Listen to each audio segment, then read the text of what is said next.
Comme déjà traité dans la vidéo sur les plaques tectoniques, les mouvements des plaques permettent souvent l'infiltration du magma provenant du manteau vers la surface. En remontant, il va s'écouler et lentement former le cône typique d'un volcan. Lors d'une ça va être le cas des volcans autour de la ceinture de feu du Pacifique. Lors de l'écartement des plaques, la lithosphère s'amincit et facilite la remontée du magma. C'est le cas des volcans du triangle de Lafare. Il arrive aussi que les volcans soient au centre d'une plaque, donc pas liés à la tectonique. Ces volcans se forment au-dessus de ce qu'on appelle les points chauds. Ce sont des zones où le manteau est particulièrement chaud. Il arrive donc à percer la lithosphère et remonter à la surface. Les points chauds sont fixes et la lithosphère, elle, est en mouvement. Ce qui crée souvent une succession de volcans. C'est le cas de l'archipel de Hawaï.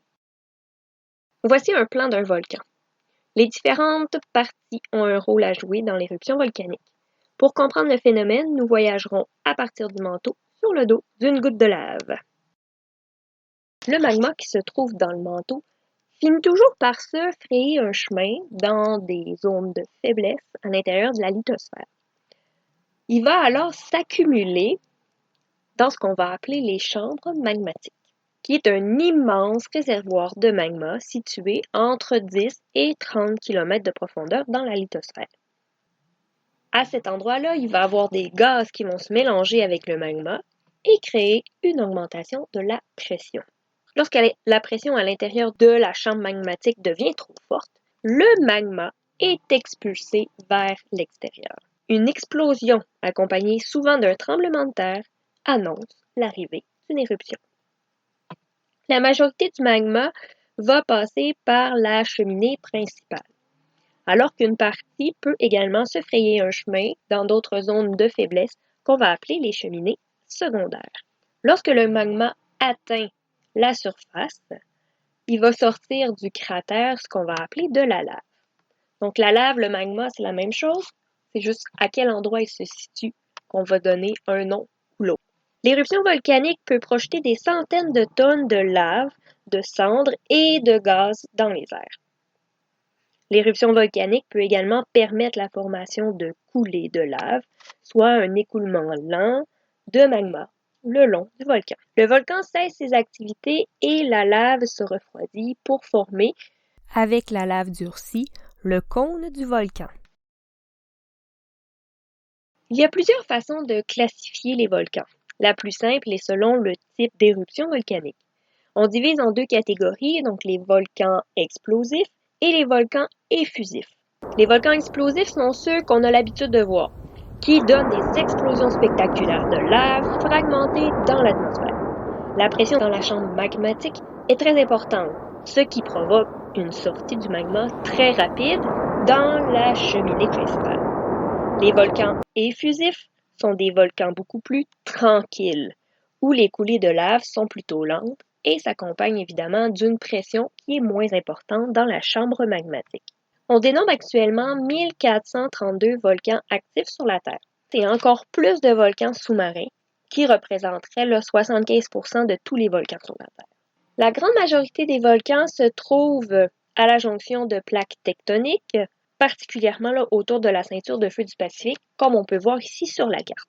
Faisons maintenant une petite revue de certains volcans ou éruptions volcaniques qui en valent le détour. Donc, le plus haut volcan sur Terre est le Mauna Kea à Hawaï, avec ses 10 230 mètres de hauteur. La plus grande éruption volcanique, en termes de quantité de matériaux éjectés, a eu lieu il y a 73 000 ans, et c'est le volcan Toba qui a émis plus de 2800 km3 de matériel. Donc ici, on a sur le schéma une comparaison des grandes éruptions sur la planète qu'il y a eu au cours de l'histoire par rapport à Toba. Donc c'est vraiment minuscule la quantité de matière rejetée si on s'y compare. Les volcans les plus actifs En fait, on a 2 volcans qui se disputent le record, le Kilauea, qui est à Hawaï, et le Piton de la Fournaise, qui ont une éruption à toutes les années et demie environ.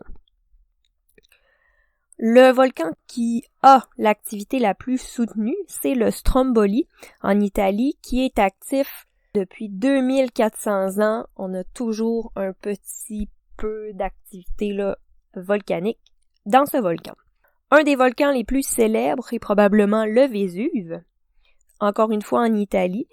Lorsqu'il est rentré en éruption, 79 ans après Jésus-Christ, il a complètement détruit la ville de Pompéi. Et ça a laissé là, vraiment des traces dans le village.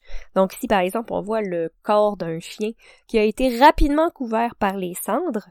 Et dans le fond, il est resté dans la position qu'il était. Et dans les ruines, en fait, de Pompéi, il y a plein de corps qui sont restés dans les positions, justement. Le volcan le plus jeune s'appelle Ardoukoba, qu'on a noté sa première éruption en novembre 1978. Le volcan qui a fait le plus grand nombre de victimes, c'est le Tambora sur l'île de Sumbawa en Indonésie. En 1816, il a fait directement 88 000 morts. Et l'éruption de ce volcan-là a provoqué, en fait, là, au niveau de l'agriculture, vraiment un cataclysme. Le ciel s'est obscurci pendant très longtemps, ce qui a vraiment détruit les récoltes. Et il y a 200 000 personnes qui sont mortes de famine dans l'année qui a suivi cette éruption-là.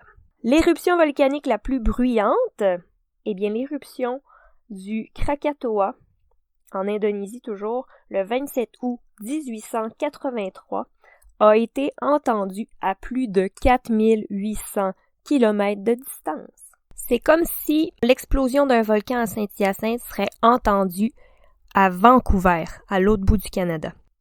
Et la plus longue coulée de lave, elle est attribuée au volcan australien Undara et elle a noté une distance de 160 km de long.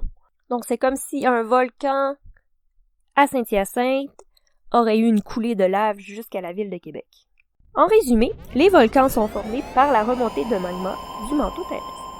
Ils se forment principalement sur les jonctions des plaques tectoniques. L'accumulation du magma dans la chambre magmatique augmente la pression et peut provoquer des éruptions explosives ou des éruptions plus lentes qu'on appelle effusives. La dernière conséquence des plaques tectoniques qui sera traitée dans cette série sera les tremblements de terre.